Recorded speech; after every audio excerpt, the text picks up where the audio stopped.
28. juna 1914. godine dogodio se pucanj zbog koga je Austro-Ugarska monarhija dobila povod za napad Kraljevine Srbije. Gavrilo Princip, pripadnik organizacije Mlada Bosna, koja se zalagala protiv pripajanja Bosne i Hercegovine Austro-Ugarskoj, upucao je austrijskog monarha Franca Ferdinanda.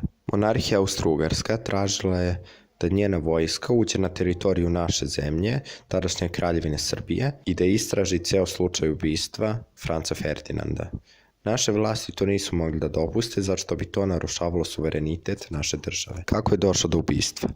Organizacija Ujedinjenje ili smrt, poznatija kao Crna ruka, poslala je oružje političko-revolucionarskoj organizaciji Mlada Bosna, koja se nalazila u Bosni i Hercegovini. Prethodno, organizacija Crna ruka izvršila je atentat na kraljicu, kralja Aleksandra Obrenovića, kraljicu Dragu Mašin i njenu braću u kraljevskom dvoru.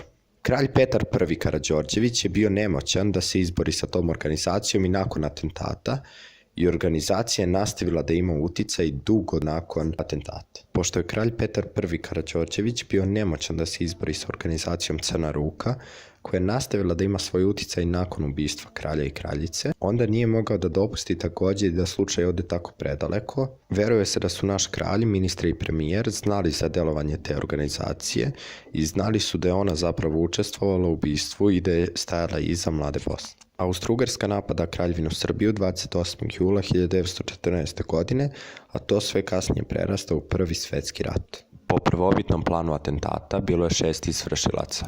Prilikom prolaska carske konjice 4 izvršioca nisu radila ništa, dok je jedan bacio bombu ispred carskog automobila. Pri povratku da se vrati u automobil, Franc Ferdinand biva ranjen od strane Gavrila Principa. Oružje koje je Gavrilo Princip koristio prilikom atentata bio je belgijski poluautomatski pištolj M1910 koji mu je navodno uručio lično Dragutin Dimitrijević Apis. Ispred ćelije gde je umro Gavrilo Princip nalazi se ploča sa natpisom Sarajevskog atentata koji nas podsjeća na to kako je Austro-Ugarska monarhija iskoristila sve događaje koji su se dogodili kako bi započela jedan od najkrvavijih sukoba u ljudskoj istoriji i napala Srbiju.